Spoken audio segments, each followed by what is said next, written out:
The city that never sleeps was quiet in the dead of night, save for the echo of my footsteps as I hurried along the dimly lit street.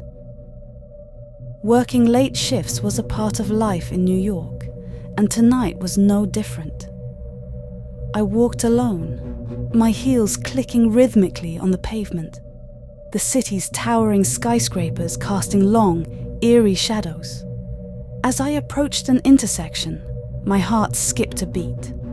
A strange, unearthly glow emanated from a nearby sewer grate, casting an otherworldly light on the wet asphalt. It was an odd, mesmerizing shade of blue that seemed to pulse and beckon me closer. Curiosity got the better of me, and I crouched down to peer into the sewers.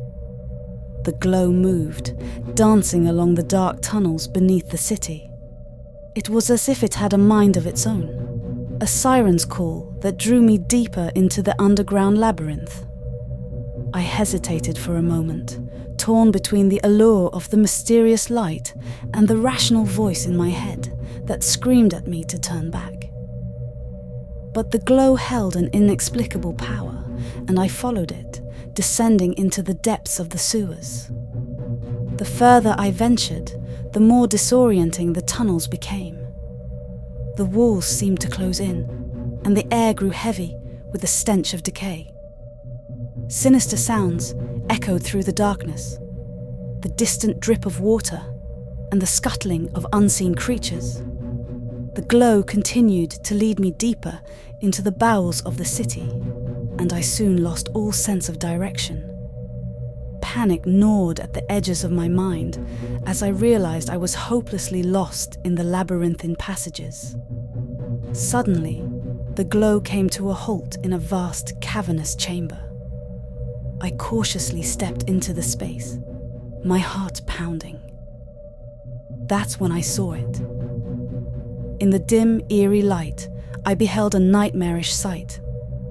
The walls of the chamber were adorned with the bones of countless victims, their remains picked clean by some monstrous predator. Shadows danced along the walls, and I could hear the faint, guttural sounds of something moving in the darkness.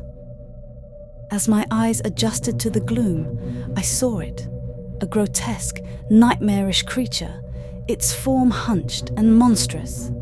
Its eyes glowed with an unnatural hunger as it feasted upon the remains of its victims. I froze in terror, unable to tear my gaze away from the scene before me. The creature's head snapped in my direction, and its eyes locked onto mine. In that moment, I knew I had ventured into a monster's feeding lair, and I was its next meal. The glow that had lured me into this nightmare flickered, casting eerie, shifting shadows on the creature's grotesque form. With a shiver of dread, I realized that the light had not been a mere beacon.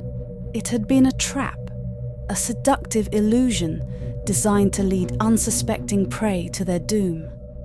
As the creature's monstrous mouth opened wide, a deafening scream escaped my lips, echoing through the desolate tunnels of the sewer system. The darkness closed in around me, and the nightmarish feast began. The creature's gaping mouth drew nearer, its sharp, jagged teeth gleaming in the eerie glow. Desperation surged through me, and I scrambled backward, my heart pounding with every frantic step. My mind raced for an escape, a way out of this nightmarish lair. My trembling fingers found a narrow crevice in the chamber's wall, and I squeezed myself into it, my breath shallow and rapid. The creature's predatory eyes followed my every move, its guttural growls growing louder as it approached. The shadows of the chamber concealed me, and the creature's enormous bulk brushed past my hiding spot. As it moved away, I seized the moment and continued my desperate retreat through the winding tunnels, the echoes of the creature's hungry pursuit echoing in my ears. I ran blindly through the labyrinthine passages, my heart pounding like a drum. The glow from the creature's lair slowly faded into the distance. But I knew I had to find my way back to the surface before it caught up to me. Hours passed, and I lost all sense of time and direction in the oppressive darkness of the sewers. My hope dwindled with each passing moment, and despair threatened to consume me. But I couldn't give up. I had to keep moving, keep searching for an escape. Finally, I stumbled upon a ladder that led upward. With trembling legs, I began to climb, the rungs cold and slick beneath my fingers. The journey felt endless, but I knew I had to reach the surface to escape the nightmare that lurked below. At long last, I emerged from the depths of the sewer system, gasping for breath in the cool night air. The city's familiar sounds and lights greeted me, a stark contrast to the horrors I had left behind. Tears of relief streamed down my face as I stumbled back onto the street, my heart still racing from the ordeal. I had narrowly escaped the clutches of the monstrous creature that lurked in the sewers, but the memory of that nightmarish encounter would haunt me for the rest of my days. As I made my way back home, I couldn't help but wonder about the true nature of the glowing light that had lured me into the depths of the city's underbelly. It was a sinister trap, a seductive illusion, and a chilling reminder that sometimes the darkest horrors can be found in the most unexpected places.